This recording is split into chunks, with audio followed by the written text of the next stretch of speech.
નમસ્તે વિદ્યાર્થી મિત્રો, કેમ છો બધા? બરાબર.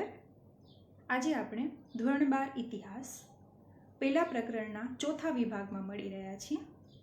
આપણે 6 પ્રશ્ન બરાબર શીખ્યા, તમે લખ્યા પણ હશે તમારી નોટબુકમાં. હવે આપણે 7મા પ્રશ્ન તરફ ગતિ કરી રહ્યા છીએ. 7મો પ્રશ્ન છે, બ્રિટિશ સિક્કાઓમાંથી પ્રાપ્ત થતો ઇતિહાસ જણાવો. અથવા આ જ પ્રશ્ન બીજા પ્રકારે પણ પૂછાઈ શકે કે ઇતિહાસ લેખનમાં સિક્કાઓનું મૂલ્ય ટૂંકનોંધ લખો. તો આ બંને પ્રશ્નની અંદર તમે આ જ રીતે જવાબ તૈયાર કરશો અને લખશો. રોજિંદા વિનિમયના વ્યવહારમાં અને વેપાર વાણિજ્યમાં નાણાકીય ચલણ તરીકે સિક્કાઓનું સ્થાન ખૂબ જ મહત્ત્વનું છે. કોઈ પણ વેપાર વિનિમય કરવો હોય તો આપણે એ માટે કોઈ પણ ચલણી નાણાંની જરૂર પડે, તો એ સમયની અંદર સિક્કાઓનું સવિશેષ મહત્ત્વ હતું. સામાન્યતઃ સિક્કાઓની બંને બાજુએ લખાણ હોય છે, જેમાં વર્ષ, શાસકનું નામ અને તેનો વંશ, રાજ્ય ચિહ્ન અને ક્યારેક કયા પ્રસંગની યાદમાં તે પ્રસિદ્ધ કરાયો હતો તેની વિગતોની પણ સુંદર કોતરકામણી એની અંદર કરેલી હોય છે. સિક્કાઓના આકાર, કદ, સુડોળતા, કલાત્મકતા, તેમાં વપરાયેલ ધાતુ વગેરેમાં પણ વૈવિધ્ય હોય છે. ઘણા સિક્કાઓ સોનાના, ચાંદીના હોય છે. ઘણા સિક્કાઓના કદમાં પણ ફેરફાર જોવા મળે છે. આપણે પણ જાણીએ છીએ. હવે તો 25નો સિક્કો ચાલતો નથી, પણ જો તમારા માતા પિતા અથવા તો એમના માતા પિતાએ સાચવેલો હોય તો એને જોઈ શકશો કે એ નાના પ્રકારનો હતો. પછી 50નો સિક્કો હતો, એનાથી થોડો મોટો હતો. પછી રૂપિયાનો, 5 રૂપિયાનો સિક્કો પ્રથમ મોટો પણ આવ્યો અને પછી એનાથી નાના કદનો પણ આવ્યો. તો આ જો સાચવેલી વસ્તુ હશે તો તમે આને જોઈને જાણી શકો છો કે સિક્કાઓના આકાર, કદ, એની સુડોળતા, એની કલાત્મકતા બધામાં અલગ અલગ રીતે, એટલે કે એના અંદર ફેરફારો જોવા મળે છે, એમાં વૈવિધ્ય જોવા મળે છે. સિક્કાઓ તત્કાલીન સમયની રાજકીય અને આર્થિક સ્થિતિ, રાજ્ય વિસ્તાર, શાસકોની કલાપ્રિયતાને સૂચવે છે. સિક્કાઓને જોઈને આપણે એટલું માર્ગદર્શન પ્રાપ્ત થાય છે. એના આકાર, એની કલાત્મકતા, એ ક્યારે બન્યો, આ બધી જ માહિતી આપણે સિક્કાઓમાંથી પ્રાપ્ત થાય છે. કારણ કે આની અંદર શું હોય છે તો કે એની અંદર વર્ષની નોંધ કરવામાં આવી હોય છે, શાસકનું નામ, એનો વંશ, રાજ્ય ચિહ્ન હોય છે, એ કયા પ્રસંગની યાદમાં બનાવેલો હોય છે. આ બધા દ્વારા આપણે સિક્કામાંથી પણ એ સમયની માહિતી મળે છે, એટલે કે આપણે એ સમયની માહિતી પ્રાપ્ત કરી શકીએ છીએ. આમ સિક્કાઓ એ ખરેખર બોલતો ઇતિહાસ છે, કારણ કે આપણી પાસે એ કેવી સામગ્રી છે? આધારભૂત સામગ્રી છે, જેના દ્વારા આપણે એ બધી માહિતીઓ પ્રાપ્ત કરી શકીએ છીએ. જે સમય, જે કાળ, જેવી રીતે એની રચના થઈ છે, આ બધા જ દ્વારા આપણે એ સમયની માહિતી પ્રાપ્ત કરી શકીએ છીએ. બ્રિટિશ હિંદમાં સિક્કા બનાવવાની એક સરખી પદ્ધતિ ઈસવીસન 1834થી અપનાવાઈ હતી. બ્રિટિશ હિંદમાં સિક્કા બનાવવાની એક સરખી પદ્ધતિ કયા સમયે અપનાવાઈ હતી? તો કે ઈસવીસન 1834ની અંદર. ઈસ્ટ ઇન્ડિયા કંપનીના શાસન દરમિયાન સોનાના, જે ગિની નામથી ખૂબ જ પ્રચલિત બન્યા હતા. હજી પણ આપણે સોનાના દાગીનાની અંદર ગિનીનું એક સવિશેષ મહત્વ છે. ચાંદીના અને તાંબાના સિક્કા બહાર પાડવામાં આવ્યા હતા, તેમજ તેનું મૂલ્ય અંગ્રેજી ભાષામાં અંકિત કરવામાં આવ્યું હતું. જો તમને સિક્કા વિશે સવિશેષ માહિતી પ્રાપ્ત કરવી હોય અથવા તો એને નિહાળવા હોય તો તમે ભુજની અંદર આવેલું જે કચ્છ મ્યુઝિયમ છે ત્યાં જઈને પણ એની માહિતી પ્રાપ્ત કરી શકો છો. સાથે સાથે આઈના મહેલ છે, પ્રાગ મહેલ છે, તો એમાં પણ સિક્કાઓ મૂકવામાં આવેલા છે. તો એનાથી પણ આપણે એના વિશેની સવિશેષ માહિતી પ્રાપ્ત કરીએ છીએ કે એ સમયનો ઇતિહાસ છે એ કેવો હશે. તો એ બધું જ એ સિક્કાઓની અંદર લખેલું છે. ત્યારબાદ સિક્કાઓમાં પરિવર્તન આવ્યું. એડવર્ડ સાતમાના પ્રસિદ્ધ થયેલ સિક્કાઓમાં રાજાના મસ્તક ઉપર તાજ ન હોવાથી એ સિક્કાઓ બોડિયા રાજાના સિક્કાઓ તરીકે પ્રખ્યાત બનેલા. જો આ પ્રશ્ન નાના પ્રશ્ન તરીકે પૂછાઈ શકે એવો છે, અથવા તો MCQ ટાઈપના પ્રશ્નમાં પણ પૂછાઈ શકેલો છે. એડવર્ડ સાતમાના પ્રસિદ્ધ થયેલા સિક્કાઓ હતા. એની સવિશેષતા શું હતી? તો કે રાજાના મસ્તક ઉપર તાજ નહોતું. એટલે કે એ સિક્કા પ્રસિદ્ધ થયેલા હતા, એ સિક્કામાં રાજાનું ચિત્ર તો અંકિત કરવામાં આવ્યું હતું, પરંતુ એમના મસ્તક ઉપર તાજ નહોતું. એટલે એ સિક્કાઓ કયા નામે પ્રસિદ્ધ બન્યા? તો કે બોડિયા રાજાના નામે પ્રસિદ્ધ બન્યા.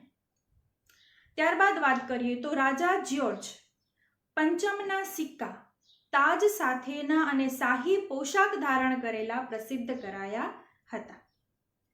હિન્દમાં તાજના શાસન દરમિયાન ઈસવીસન 1858 થી ઈસવીસન 1947 સુધી પ્રચલિત કરાયેલા નવા સિક્કાઓ ઉપરથી ઈસ્ટ ઇન્ડિયા કંપનીનું નામ અને ચિહ્ન રદ કરાયેલા અને તેની જગ્યાએ મહારાણી વિક્ટોરિયાની મસ્તક ઉપર ક્રાઉન એટલે કે તાજ પહેરેલી તસવીર કોતરવામાં આવી હતી.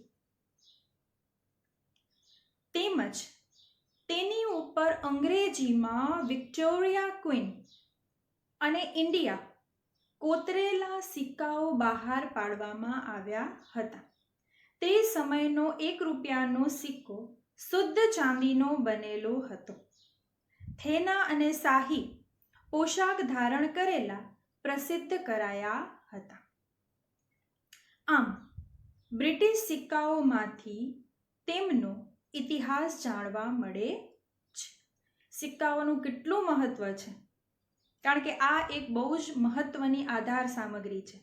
ઇતિહાસ જાણવો હોય તો આપણે એ સમયના સમાચાર પત્રો, વર્તમાન પત્રો, સામાયિકો, સાહિત્ય, એ સમયના સાધનો, પોશાક વગેરેમાંથી તો પ્રાપ્ત કરી જ શકીએ છીએ, પણ એક આધારભૂત સામગ્રી તરીકે સિક્કાઓનું ખૂબ જ મહત્વ રહ્યું છે. હવે આપણે આપણા 8મા પ્રશ્ન તરફ ગતિ કરીએ તો ભારતીય રાષ્ટ્રીય અભિલેખાગાર.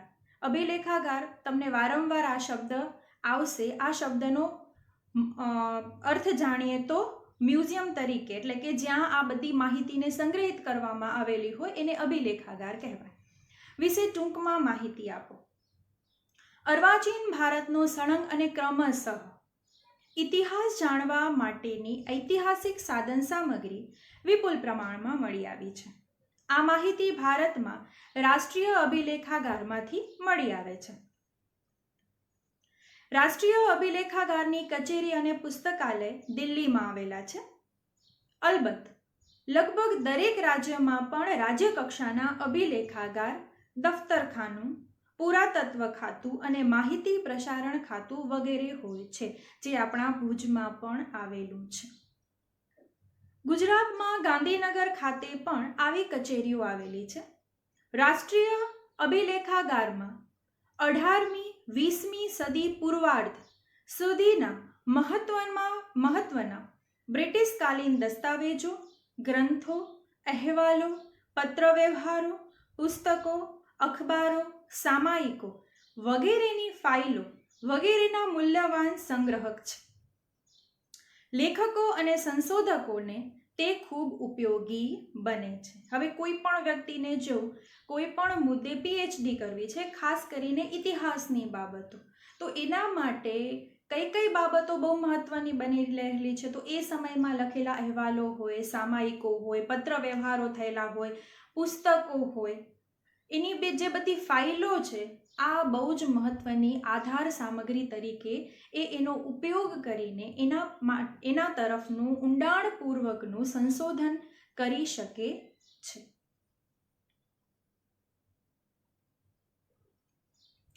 ભારતમાં બ્રિટિશ યુગ દરમિયાન ગવર્નર જનરલ અને વાઇસરોય, હિન્દી વજીરો ઉપરાંત ભારતમાં આવેલી વિદેશી કંપનીઓ અને તેની સાથે સંકળાયેલી સઘળી માહિતીઓની આધારભૂત સામગ્રી રાષ્ટ્રીય અભિલેખાગાર દિલ્હીમાંથી પ્રાપ્ત થાય છે. આમ રાષ્ટ્રીય અભિલેખાગારની મદદથી આધુનિક ભારતની રાજકીય, સામાજિક, આર્થિક અને સાંસ્કૃતિક સ્થિતિની જાણકારી મેળવી શકાય છે. જેમ સિક્કાઓનું પણ સવિશેષ મહત્વ છે, એવી રીતે આ બધી જ બાબતો છે, જેટલી પણ આધાર સામગ્રી છે, એને સંગ્રહિત કરેલા અભિલેખાગારનું એનાથી પણ સવિશેષ મહત્વ છે. તમે જ્યારે કોઈ પણ અભિલેખાગાર અથવા તો મ્યુઝિયમ જોવા માટે જાઓ છો ત્યારે તમે કઈ કઈ બાબતો એની અંદર નોટિસ કરો છો? તો કે એ સમયના સિક્કાઓ, પથ્થરો, કયા કયા સાધનો વપરાયેલા હતા, એ સમયના વ્યક્તિઓ, માણસો કેવા પોશાક ધારણ કરતા હતા, એ કયા વાસણોનો ઉપયોગ ખાવાનું બનાવવામાં વાપરતા હતા. આ ઝીણી ઝીણી બધી જ માહિતીઓ એ તમને અભિલેખાગારમાંથી પ્રાપ્ત થાય છે. હવે આપણે આપણો અંતિમ પ્રશ્ન, 9મો પ્રશ્ન છે, એની માહિતી પ્રાપ્ત કરવા જઈ રહ્યા છીએ. ત્યારબાદ આપણું આ ચેપ્ટર એટલે કે પહેલું પ્રકરણ છે એ પૂર્ણ થઈ જશે. પછી આપણે બીજા પ્રકરણમાં જઈશું. તો 9મો પ્રશ્ન છે તમારી પાસે, ફ્રેન્ચ ઈસ્ટ ઇન્ડિયા કંપનીના માહિતી સ્ત્રોત વિશે ચર્ચા કરો અથવા તો ચર્ચો. ભારતમાં ફ્રેન્ચોના ઇતિહાસને લગતા દસ્તાવેજો, પત્રવ્યવહાર અને સંધિ કરારો પોંડિચેરી, ચેન્નઈ, કર્ણાટક, હૈદરાબાદ અને પેરિસ, જે ફ્રાન્સમાં આવેલું છે, ત્યાંના સરકારી દફતર ખાતાઓ, સંગ્રહાલયોમાંથી આપણને પ્રાપ્ત થાય છે. બર્નિયર, ટેવર્નિયર અને થેવેનો ફ્રેન્ચ પ્રવાસીઓની નોંધપોથીમાંથી અથવા તો નોંધમાંથી ભારતમાં ફ્રેન્ચોની વિવિધ રાજકીય પ્રવૃત્તિઓનો વિશ્વસનીય ઇતિહાસ મળે છે. આપણે જાણીએ છીએ ભારત હંમેશાથી વિદેશીઓ માટે એક આકર્ષણનું કેન્દ્ર બની રહ્યું છે. ઘણા બધા વિદેશીઓ છે જે ભારતની અંદર આવ્યા અને એણે ભારત વિશેની સવિશેષ માહિતી આપી અને ઘણા તો અહીં જ સ્થિર અથવા તો સ્થિત પણ થઈ રહ્યા છે. લંડનની ઇન્ડિયા ઓફિસ તથા ભારતના દિલ્હીમાં આવેલા રાષ્ટ્રીય અભિલેખાગારમાંથી ફ્રેન્ચ સાધન સામગ્રીનો વિપુલ સંગ્રહ પ્રાપ્ત થાય છે. એટલે કે એની માહિતી આપણે વિપુલ પ્રમાણમાં મળી રહે છે. ક્યાંથી? તો કે દિલ્હીમાં આવેલ જે રાષ્ટ્રીય અભિલેખાગાર છે ત્યાંથી. કોના વિશે? તો કે ફ્રેન્ચો વિશે. જીબી માલેસન નામના લેખકનું પુસ્તક history of French in India ભારતમાંથી ફ્રેન્ચ વસાહતો અને તેમની પ્રવૃત્તિઓની માહિતી આપણને પ્રાપ્ત કરાવે છે. ડોડવેલ દ્વારા પ્રકાશિત મદ્રાસ આજ્ઞાઓ પત્રોનું કેલેન્ડર તથા દુબલે એન્ડ ક્લાઇવ ગ્રંથ પણ સારી એવી માહિતી આપણે પૂરી પાડે છે. હિલ અને ફોરેસ્ટ જેવા લેખકોએ પણ ફ્રેન્ચોની હિન્દમાં રાજકીય પ્રવૃત્તિઓને આલેખતા પુસ્તકો લખ્યા છે, જે આપણા માટે ખૂબ જ મહત્વના અથવા તો ઉપયોગી બની રહ્યા છે.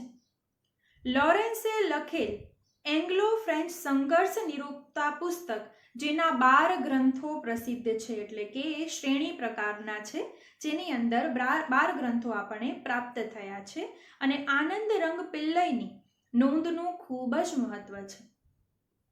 આમ આ બધા સાહિત્યો આપણે ફ્રેન્ચ ઈસ્ટ ઇન્ડિયા કંપનીના માહિતી સ્ત્રોત તરીકે, એટલે કે એ કેવી રીતે પોતાનું શાસન ચલાવતા, એમની સામાજિક, આર્થિક, રાજકીય પરિસ્થિતિઓ કેવી હતી, આ બધાની આપણે માહિતી પૂરી પાડે છે. એક સ્ત્રોત તરીકે આપણે ખૂબ જ ઉપયોગી નીવડ્યા છે.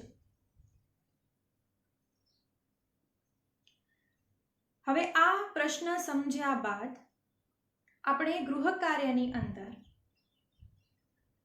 ઇતિહાસ લેખનમાં સિક્કાઓનું મહત્વ કેટલું છે એ અંગે ટૂંક નોંધ લખવાની રહેશે. તો હવે આપણો આ પાઠ છે એ અહીં પૂર્ણ થાય છે. હવે આપણે પ્રકરણ 2ની અંદર મળશું. પણ ત્યાં મળ્યા પહેલા મેં જેવી રીતે તમને મુદ્દા પ્રમાણે હરેક પ્રશ્નની માહિતી આપી છે, તમે પણ આ મુદ્દા પર જ ચાલજો.